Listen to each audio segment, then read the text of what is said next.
great pleasure to introduce Patricia Craig, a highly respected educator with a history of contributing not only to the school system of Camarillo, but also to the community as a whole.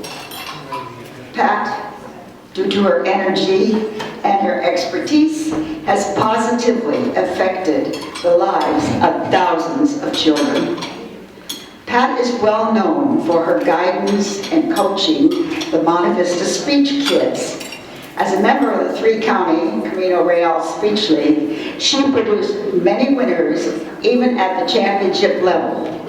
Now I have to tell you that we were competitors, you know. There were the Los Altos Speech Kids too.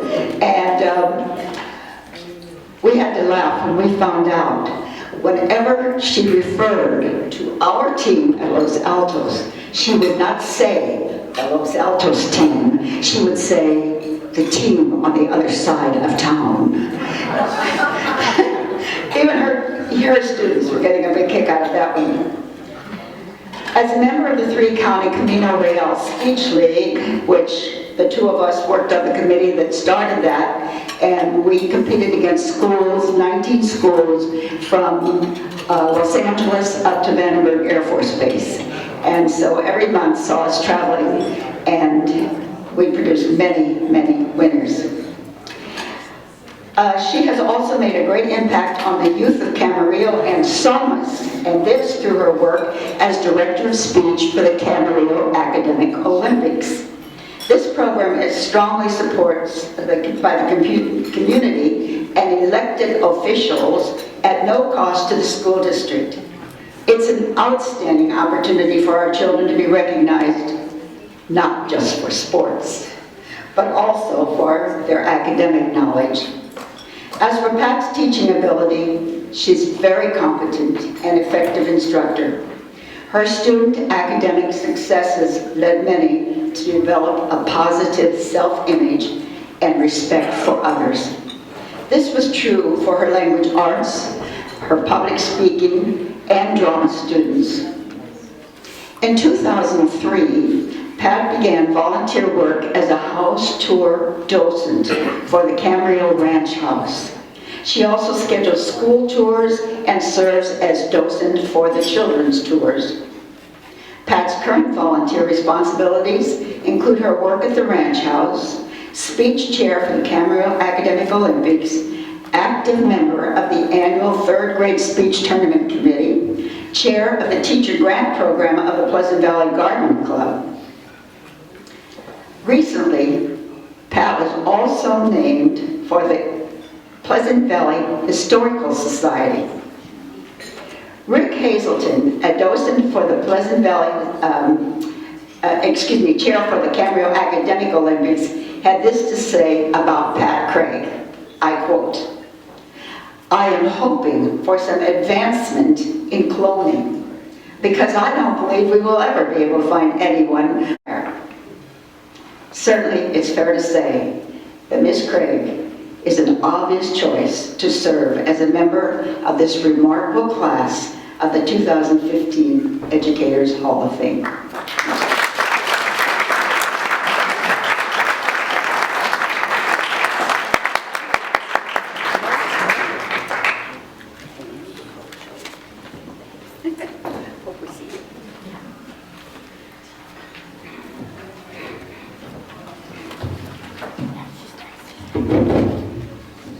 Well, it's a pleasure to be here tonight, and I need to thank Darren Parent one more time for having this activity year after year.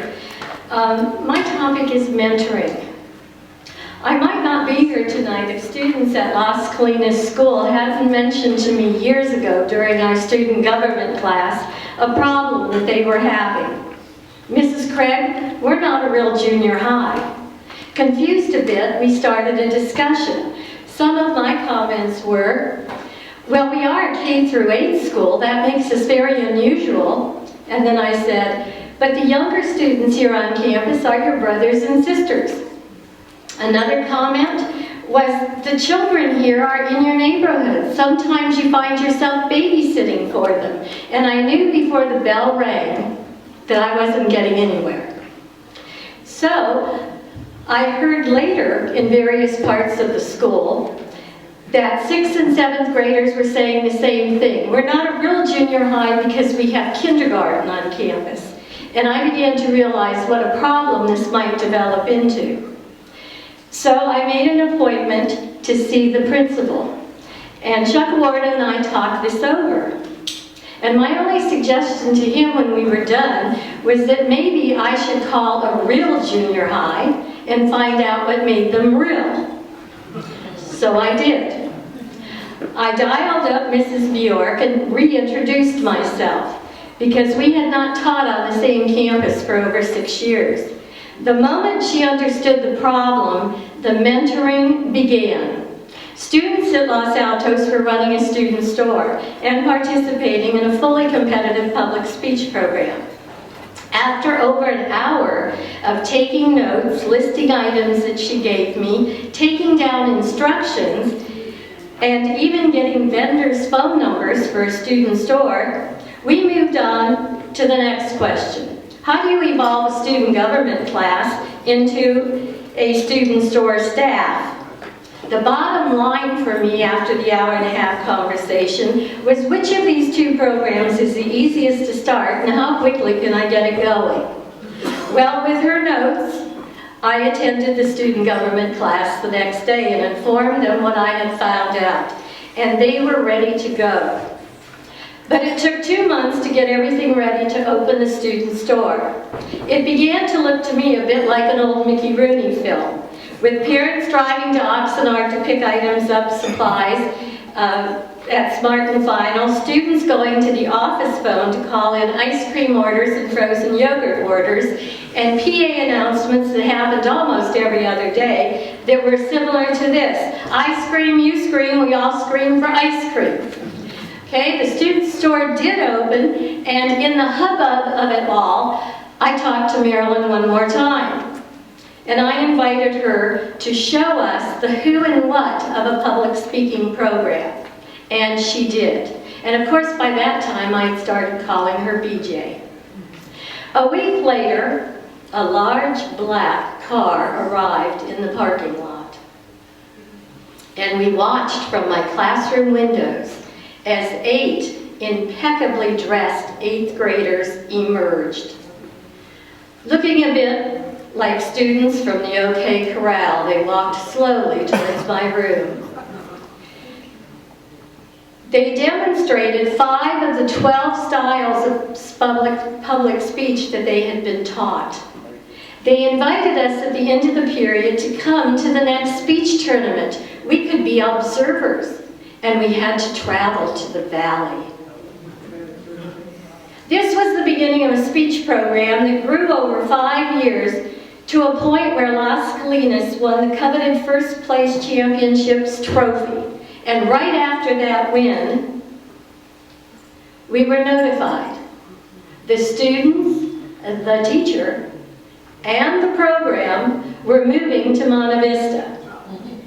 There we continued to grow by adding a second speech class, and then 2 years later, the drama department became a list of classes I was teaching. But take a moment and listen to the definition of mentor: a wise and trusted teacher or counselor. It is a simple concept, and yet each of us in this room has mentoring in our DNA.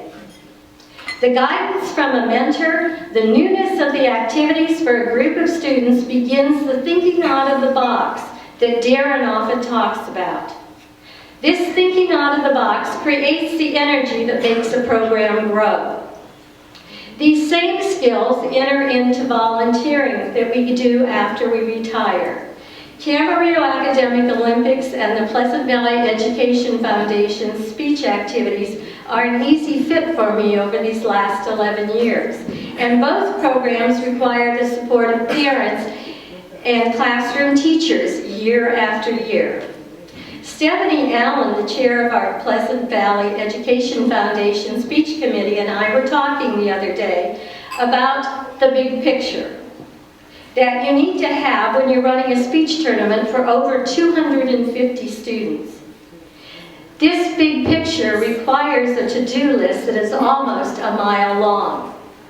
And these same skills work at the Camarillo Ranch House for the training of provisional docents, or preparing a training manual for provisional guides, and for the school tour program that caters to third graders in Ventura County. This year we've had 2,026 third graders from 37 schools visit the Camarillo Ranch House. My job in this area is to schedule the docents and the guides that we need for each tour date. And this was the first year that we worked with the Camarillo Ranch Bus Grants program. The grants provided an opportunity for new schools throughout the county to take part by lowering the cost of transportation. At some point in our career path, we may have to reach up and receive some mentoring. Or we may step aside from what we're doing and reach out to a younger teacher to help solve a problem that they are having. We know the reality of teaching, and that is that we are constantly rushed and that we find ourselves under pressure. But remember, you could be the one to reach up or to reach out to someone, and the rewards for mentoring are fantastic. Mentoring is a gift and a compliment. It spreads joy and could reinforce someone's self-esteem. As in my case, it created 2 new speech programs, Las Colinas and Monte Vistas. And these programs increased the students' involvement in their school and created the positive spirit that comes from belonging. Being a junior tournament director one year, having an opportunity to travel to Europe with classmates, taking on a lead in a play, or coming into class one day and announcing, "I'm doing tech this semester," becomes the beginnings of fond memories of their school experiences that will last a student for years to come.